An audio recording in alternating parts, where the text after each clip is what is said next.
Need motivation? Watch a Top 10 with Believe Nation. Top 10, I got a top 10. Got my motivation high for my top 10. Gotta learn from the wise women and men. All my life, like 9 for my top 10, top 10, top 10, 9. This one's for my top 10. Hey, it's Evan Carmichael, and I make these videos because chances are you are the most ambitious person in your circle, but you know you're capable of more, and you get that push by surrounding yourself with the best. So today, let's learn from one of the best, David Meltzer, and my take on his top 10 rules to success. Enjoy. Okay, let's kick it off with rule number 1. Balance your values. Anybody here want to know how they get what they want? You want to know, would you like what you want rapidly and accurately? Absolutely. Well, let me teach you how to do that. The first is to understand how the mind works. Number 1, mathematically, when I think about what I want, hopefully every day, it instantly becomes a possibility. It becomes a mathematical possibility. And when we think about it in a certain way and we become inspired, because when you're inspired, that possibility becomes a mathematical probability. And guess what the only thing in your way from making it your perspective or reality is? You. Exactly. I believe that when we think about things, we have to think about 4 different values that we have. The first is our personal values, our health, our integrity, our character. What's personally valuable to all of us? And then we look at our experiential values.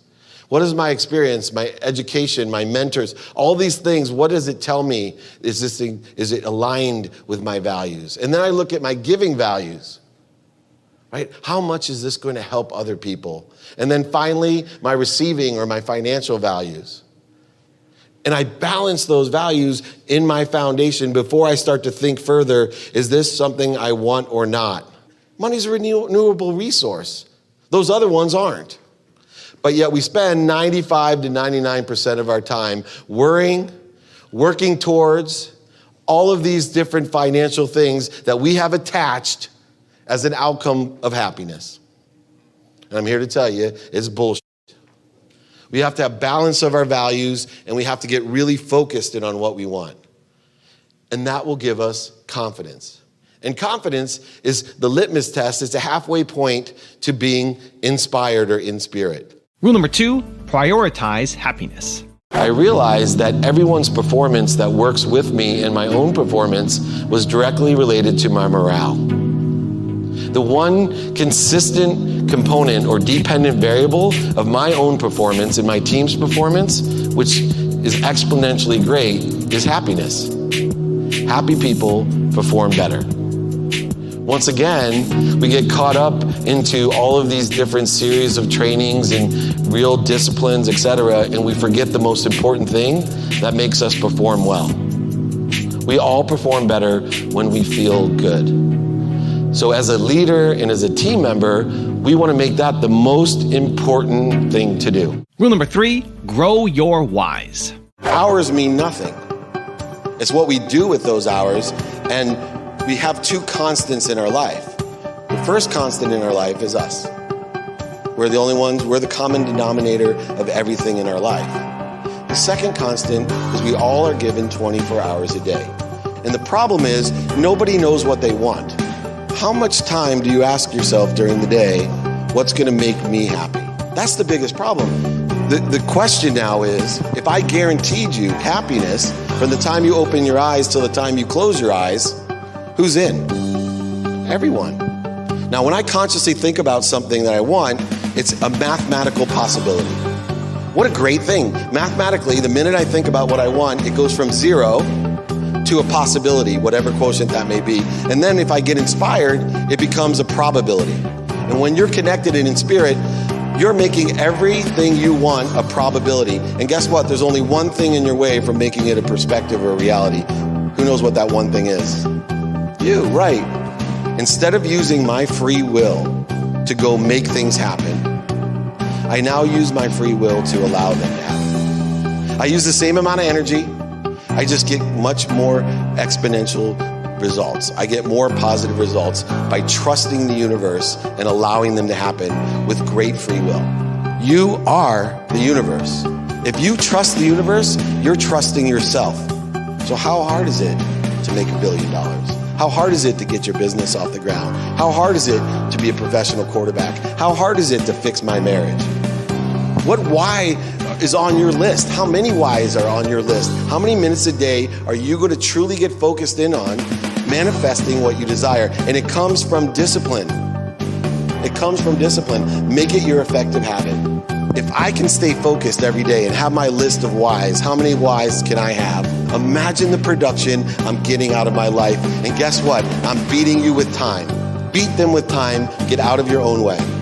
So I want everyone to think positive thoughts, believe positive thoughts, and shift your energy to what you desire. Think about your first why or how many whys you have in your life and continually grow those whys. Utilize 24 hours at its maximum capacity, and you can manifest everything that you desire. Rule number 4, live the life of service. There's 3 points that changed me. One was when I was 30, before I lost everything. My dad, when I was 10, forgot my birthday, right? And killed me. And he made up an excuse why he forgot my birthday, because he doesn't believe in birthdays, because he was so hurt he forgot. So for 20 years, I never got a birthday present from my dad. And at 30, when I was starting to understand my dad, he gave me this beautiful jacket, fit perfectly, which was the biggest compliment to me ever. And then I opened it and the pockets were all torn out. Really? Yeah, I'm like, that's what I said. Like, really? So I called him. I'm like, all right, now what's the deal? Because he was an arrogant guy. He retired when he was young, married a young second wife, cheated on my mom. Like, he's a human, but like, I'm like, what is it now? He goes, I can't even wear this jacket. I go, it's beautiful. I thought you didn't believe in birthdays. And he apologized. He said, I'm worried about you. I said, why were you worried about me? I have everything. And he goes, I'm worried about you. And I go, well, what are you giving me this? He said, go hang it in your closet. I want you to look at it every day. I'm like, why? He goes, I don't want you to be the richest man in the cemetery. He goes, you can't take anything with you. And I want you to remember that, because you remind me of myself when I was 30 years old, and I don't want you to be like me. And that's when I realized about my father. I said, gosh, the things I hate about my father is what I hate about myself. Wow. The next time was on a golf course. Best friend who grew up right by me and my wife told me, I asked him, why don't you hang out with me anymore? And he said, because I don't like who you hang out with. And I'm like, well, I'm not doing the things that they're doing. And he hit a chord. He goes, you can lie to me, but don't lie to yourself.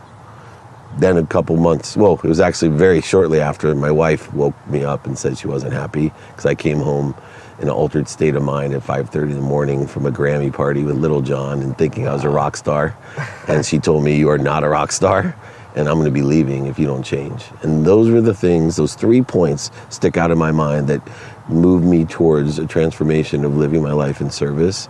And when I say living the life in service, people get confused, right? Yeah. Because I'm not Mother Teresa. I'm not walking the streets of Calcutta. I'm a compassionate capitalist. I love money.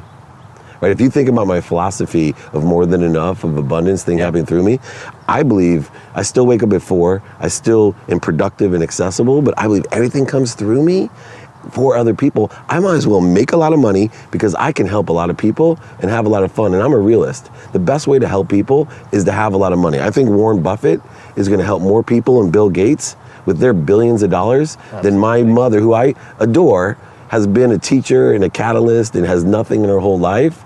But still, she needs my help, right? And so in essence, she's been a catalyst for people to help a few people, students and maybe a couple hundred, but billions of dollars. Come on, you could hire thousands of my mom. That's what I want to do. Hey, this is Dave Meltzer, and I'm going to read my favorite paragraph of my friend Evan Carmichael's book, Built to Serve. Here's the secret. Dream big, act small. It is important to dream big. Your big dreams will motivate you. It'll inspire you to keep going when things get tough. It'll be a rallying call for your partners, suppliers, customers, and future employees. Keep a hold of your huge dream and then act small. Find the smallest possible way to get started, to take the first step, to get some momentum going. Dream big, but act small. Rule number 5, align and adjust. I used to tell people I retired because I had made enough money and there wasn't anything left to do at Samsung. We became the second largest manufacturer of phones in the world. and I was in my mid-30s. The truth is, they kicked me out because I didn't have enough knowledge to take the company to the next level. It took me a good 10 years to admit that to people, that I just didn't have enough knowledge or experience to do the job anymore, so they paid me a lot of money to leave. At that point, I had 3 beautiful daughters, a home in Rancho Santa Fe, a Ferrari, a Porsche, anything I really wanted, except for one thing.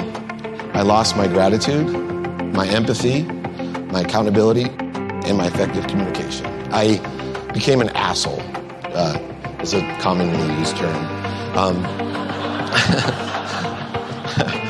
And like most assholes, I surrounded myself with the wrong people and the wrong ideas. Those 2 coinciding events in my life propelled me to outline the person I was.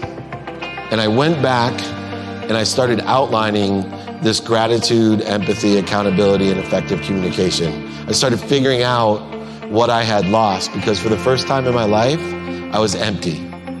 I wasn't a leader. I wasn't a team player. I wasn't fulfilled.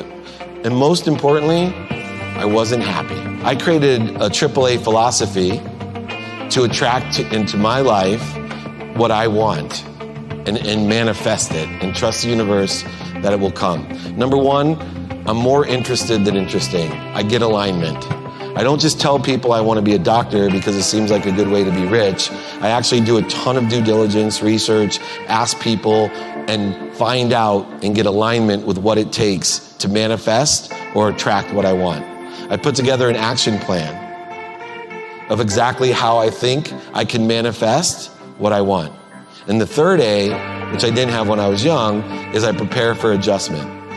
The only thing I'm sure about is that I'm 100% wrong. I always have to adjust, so I come up with plans A, B, and C. And if I do those 3 imagination principles, I become inspired. And now all the accountability is on me once I become inspired. I have to use discipline, strategy, and awareness in order to take action to attract that probability into my perspective. My requests are very simple. I will over execute on the value that I give and trust the universe that it'll come back. Now, I detach myself from the outcome that it happens in the right way at the perfect time. Rule number 6, set yourself apart. Lee Steinberg hired me within 48 hours because I was an expert at technology. He saw the future of sports and technology. He could easily hire any one of you to work for him. But you're all the same.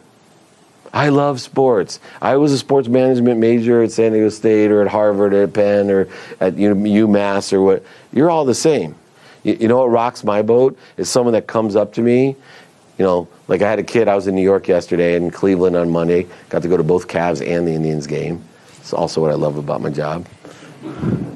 But I was there, and this kid who grew up in China, goes to St. John's University, heard me speak. I stopped in at night the same way here. He showed up when I was in New York.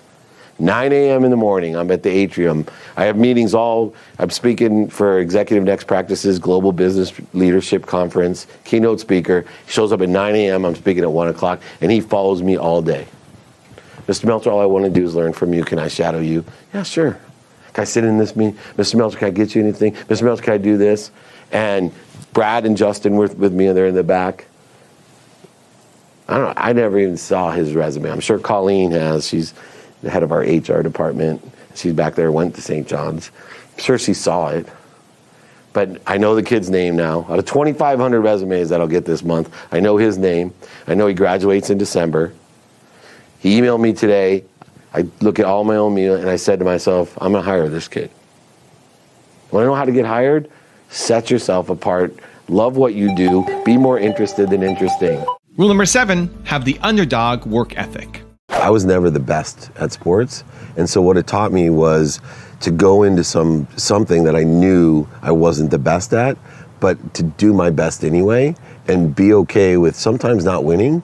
And that perseverance and consistency were the 2 ingredients as an entrepreneur that really set me apart, because all of a sudden I was on an equal playing field, if not even had some advantages with my own genetics. Yeah. And so after spending my whole life at a disadvantage trying to keep up, I now had to use that same work ethic. And the cool thing is, if you look at like LeBron James or Tiger Woods or Kobe, those guys have extraordinary talent, but they have the work ethic of an underdog. Back it up. They literally have the same Akron, Ohio background that never say die. I'm going to work all day and all night to be the best that I can be, pursue my potential. Rule number 8, choose who you listen to. I went to law school and studied really hard.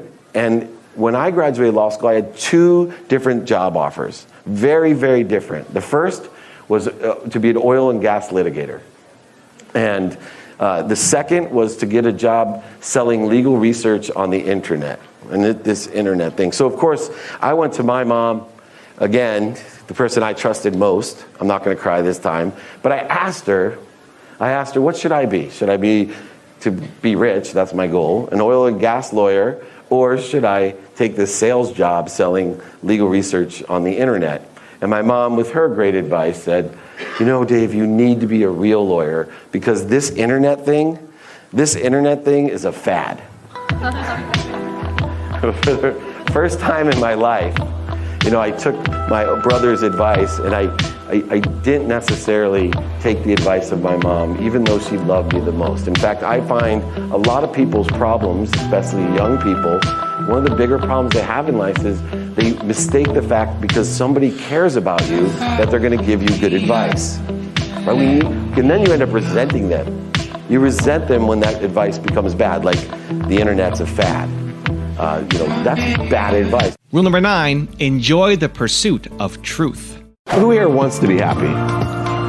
Yeah, it's a pretty easy question. I'm blessed to travel around the world, and I still yet to find one person that doesn't want to be happy. In the complex lives that we lead, I think that the biggest mistake most people make is they forget to be happy. I believed that money could buy love. I believe that happiness could be found through anger, anxiety, fear, and even revenge. By the time I was 32, I leveraged my technology career in being the CEO of Samsung's first convergence device, which we now call smartphones. I was a multi-millionaire, and I had every single thing that I wanted.